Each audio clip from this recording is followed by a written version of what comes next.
Sleeping Beauty, as told by Heather Amory and Stephen Cartwright. On each page is a little duckling. See if you can find it. This is a good, kind king and his queen. After many years, the queen has a baby girl. The king and queen are delighted and love the little princess. The baby princess is christened. 6 good fairies come to the feast at the palace. The king forgets to invite the 7th fairy, who is nasty and wicked. 5 good fairies make good wishes for the baby.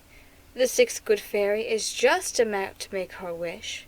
Then suddenly the wicked fairy appears, looking very angry. She'll prick her finger on a spinning wheel, and then she'll die, she says. No, says the good fairy, my wish is that she won't die, but will sleep for 100 years. The queen cries and the king shouts.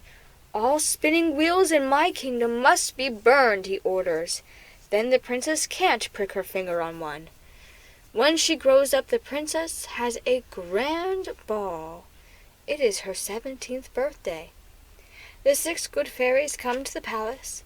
Everyone has forgotten the wicked fairy. The next day the princess finds a little staircase. She has never seen it before. In a room at the top is an old woman with a spinning wheel. It's the wicked fairy in disguise. What are you doing? Asked the princess. I'm spinning.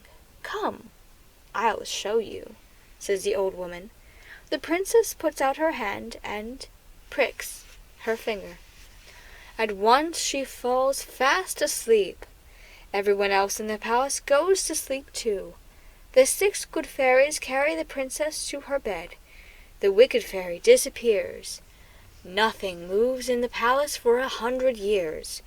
Outside, a thick forest grows up around it. Only the roof shows above the treetops. The good fairies watch over the palace.